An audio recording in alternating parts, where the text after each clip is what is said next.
యదాల నిజాలు వెలుగు తీసే కైజార్ మీ పృథ్వీ టుడే. చంద్రబాబు మంచి పాలనలో గుక్కెడు మంచినీళ్లకు దిక్కులేదు అని వైఎస్ షర్మిల అన్నారు. కూటమి ప్రభుత్వ రక్షిత మంచినీటి పథకాలు అన్ని పేరుకే, వారానికి ఒకసారి త్రాగునీరు ఇవ్వడమేనా మీ సుపరిపాలన? మన్రేగా చట్ట పరిరక్షణ యాత్రలో భాగంగా అమలాపురం నియోజకవర్గంలో స్థానికులు త్రాగునీటి కొరతపై ఆవేదన వ్యక్తం చేశారు. గారు మీ గుండెల్లో ఇంకా బ్రతికే ఉన్నట్టే, అవునా? మరొక్కసారి మీ ప్రేమకు, మీ అభిమానానికి రాజశేఖర రెడ్డి బిడ్డ మనస్ఫూర్తిగా కృతజ్ఞతలు చెప్పుకుంటుంది. రాజశేఖర రెడ్డి గారు 5 సంవత్సరాలు మాత్రమే ముఖ్యమంత్రిగా ఉన్నారు. కానీ 5 సంవత్సరాలలో కోట్ల మంది ప్రజల గుండెల్లో స్థానం సంపాదించుకోగలిగారు. కారణం ఆయన పరిపాలన. ఎందుకంటే ఆయన మనసుతో పరిపాలన చేశాడు కాబట్టి. ఆయనకు పరిపాలన రాజకీయం కాదు, నిజంగానే ప్రజల మేలు కోరారు రాజశేఖర రెడ్డి గారు. అందుకే ఆ రోజు వ్యవసాయము పండగ అయింది. రాజశేఖర రెడ్డి గారు ఉచిత విద్యుత్తు మొట్టమొదటి సంతకంగా మొదలు పెట్టాడు. ఆ తర్వాత రైతులకు ఏ కష్టం వస్తే ఆ కష్టంలో ఆదుకున్నాడు రాజశేఖర రెడ్డి గారు. విత్తనాల ధరలను తగ్గించారు, గిట్టుబాటు ధరనిచ్చాడు, సబ్సిడీలు ఇచ్చాడు, బీమా ఇచ్చాడు, ఆఖరికి రుణమాఫీ కూడా చేశాడు రాజశేఖర రెడ్డి గారు. 1 కాదు 2 కాదు, రైతుకు ఏ కష్టం వస్తే, ఏ సీజన్లో ఏ కష్టం వస్తే ఆ కష్టంలో నేనున్నాను అని ప్రత్యక్షమయ్యేవాడు. ఒక రైతునే కాదు, పేదవాడిని కూడా రాజశేఖర రెడ్డి గారు గుండెల్లో పెట్టుకుని చూసుకున్నాడు.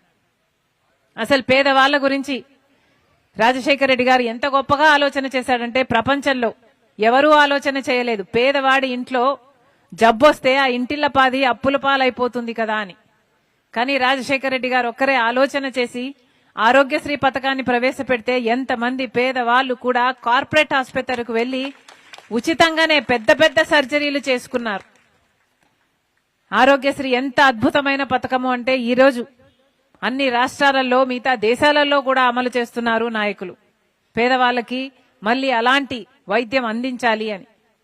అంతేకాదు ఫీజు రీయింబర్స్మెంట్ రాజశేఖర రెడ్డి గారి ఆలోచనలో నుంచి పుట్టిన పథకం. ఇది కూడా పేదవాళ్ల కోసం రూపొందించారు.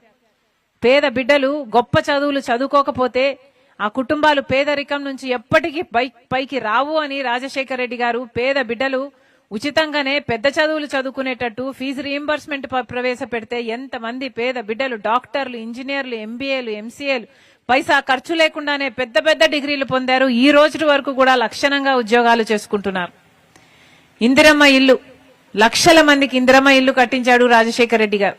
అలాగే మహిళలకు రుణాలైతేనేమి 108 ఫోన్ చేసిన 20 నిమిషాలకే కుయ్ కుయ్ కుయ్ కుయ్ అని పేదవాడి ఇంటి ముందు వాళ్ళే 108 అయితేనేమి. ఇలా 1 కాదు 2 కాదు, ఏ పథకం ఆలోచన చేసినా రాజశేఖర రెడ్డి గారు పేదవాళ్ల బాగు కోసం ఆలోచన చేశాడు, వాళ్లకు మేలు చేయటానికి ఆలోచన చేశాడు. ఆలోచన చేసి వదిలిపెట్టలేదు, దాని అమలు కూడా, ఆచరణ కూడా ప్రతి ఒక్క పేదవాడికి అందేటట్టుగా చేశాడు రాజశేఖర రెడ్డి గారు. అలాంటి పథకమే ఈ ఉపాధి హామీ పథకం కూడా. అంటే ఉపాధి కూడా ఒక హామీలాగా, ఒక హక్కులాగా ఇచ్చింది కాంగ్రెస్ పార్టీ. కేంద్రంలో మన్మోహన్ సింగ్ గారు ప్రధానమంత్రిగా ఉన్నారు. కాంగ్రెస్ పార్టీ ఎంతో గొప్ప మనసు చేసుకుని ఆలోచన చేసిన పథకము. ఈ పథకము ఎంతో మందికి గ్రామాలలో కూడా పని కల్పించే పథకం. ఆ రోజుల్లో గ్రామాలలో చేసుకోవడానికి పని లేక భార్యల్ని బిడ్డల్ని వదిలేసి వలసలు పోయేవాళ్ళు. అలా ఉండకూడదు, గ్రామాలలోనే పని కల్పించాలి, కొన్ని రోజులైనా సరే పని కల్పించాలి, ఆసరాగా ఉండాలి. ఇలాంటి పరిస్థితి ఉండకూడదు, నిరుద్యోగము, వలసలు ఆపాలి అన్న ఉద్దేశంతో మొదలుపెట్టిన గొప్ప పథకమే ఈ ఉపాధి హామీ పథకం. ఇది ఎంత గొప్ప పథకం అంటే రాజశేఖర రెడ్డి గారు ఆంధ్ర రాష్ట్రంలో మొదలుపెట్టిన పథకము. రాజశేఖర రెడ్డి గారు ఈ ఆంధ్ర రాష్ట్రంలో మొదలు పెట్టినాక ఎన్నో విధి విధానాలు మన ఆంధ్ర రాష్ట్రంలోనే రూపొందించారు రాజశేఖర రెడ్డి గారు ఈ పథకానికి. ఎలాగంటే ఆడవాళ్ళు వచ్చి, అయ్యా మాకు కూడా సమాన వేతనాలు ఇవ్వండి, మగవాళ్ళంత పని చేయకపోయినా బిడ్డల భారం మా మీద ఉంది అని చెప్తే రాజశేఖర రెడ్డి గారు వెంటనే ఒప్పుకున్నారు. అదే ఈ రోజు వరకు కూడా ఉపాధి హామీ పనిలో అమలు అవుతుంది. ఇలా 1 కాదు 2 కాదు, ఉపాధి హామీ పని ఎంతో మందికి ఆసరాగా నిలబడే పథకము, ఇంత గొప్ప పథకము అసలు దేశంలోనే మొత్తం మీద అమలు చేస్తే కోట్ల మంది ప్రజలు ఈ పథకంతో లబ్ధి పొందారు. అసలు ప్రపంచంలోనేనట ఇంతమందికి ఉపాధినిచ్చే పథకము ఇంకొకటి లేదట. అందుకనే దేశ విదేశాల నుంచి కూడా వచ్చి రీసెర్చ్ పేపర్లు తయారు చేశారు ఈ గొప్ప పథకం మీద. అంత గొప్ప పథకము ఈ ఉపాధి హామీ పథకం. అంత గొప్ప పథకం కాబట్టే దీనికి మహాత్మా గాంధీ పేరు పెట్టింది కాంగ్రెస్ పార్టీ.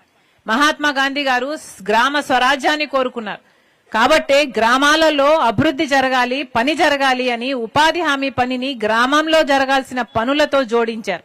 అంటే ఒక గ్రామంలో ఒక రోడ్డు కావాలా, ఒక బావి కావాలా, లేక పూడికలు తీయాలా, లేక అంగన్వాడీ బిల్డింగ్ కట్టాలా, ఇలా గ్రామంలో ఏ పనులు కావాలో ఆ పనులు గ్రామస్తులు ఉపాధి హామీ పని ద్వారా చేస్తే ఆ గ్రామాలు కూడా అభివృద్ధి చెందాయి. ఇది ఉపాధి హామీ సారాంశం. అంటే కాంట్రాక్టర్ ఎవరు లేకుండా, మిషనరీ పెద్ద మిషనరీ ఏది లేకుండా కేవలం గ్రామస్తులు చేయగలిగిన పనులు, అది కూడా గ్రామానికి పనికొచ్చే పనులు జరగాలి అని ఉపాధి హామీ పనిలో గ్రామస్తులకే పని కూడా ఉండాలి అని గొప్ప పథకంగా నిర్ణయించబడింది ఈ ఉపాధి హామీ పని. కానీ బీజేపీ అధికారంలోకి వచ్చి 12 సంవత్సరాలైంది.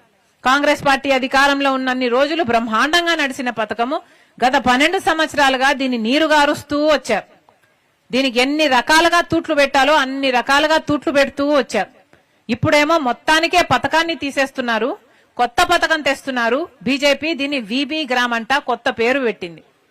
మహాత్మా గాంధీ గారి పేరు కూడా తీసేశారు. ఈ వీబీ గ్రామ్ అని ఈ బీజేపీ తెస్తున్న ఈ కొత్త చట్టానికి అసలు అర్థమే లేదు. అసలు పేదవాళ్ల గురించి ఆలోచనే లేదు ఈ పథకంలో.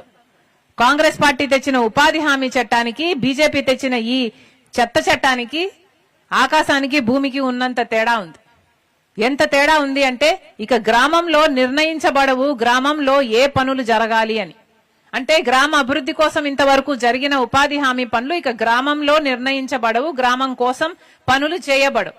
ఇప్పుడు బీజేపీ తెస్తున్నది ఏమిటంటే కొత్త చట్టంలో కాంట్రాక్టర్లు వస్తారట, వీళ్ళు నోటిఫికేషన్ ఇస్తారట. ఆ నోటిఫికేషన్ ప్రకారం వీళ్ళు ఎక్కడ పని చెప్తే అక్కడ చేయాలట. అంటే ఇక గ్రామాలు నిర్ణయించవు ఏ పని జరగాలి అని. ఒక కాంట్రాక్టర్ కింద ఒక రోడ్డో ఒక ఇరిగేషన్ ప్రాజెక్టో జరుగుతుంటే ఆ కాంట్రాక్టర్ కింద ఈ ఉపాధి పనిని జోడిస్తే అప్పుడు ఈ ఉపాధి పని కావాలి అనుకున్న వాళ్ళంతా ఆ కాంట్రాక్టర్ కింద పని చేయాలన్నమాట.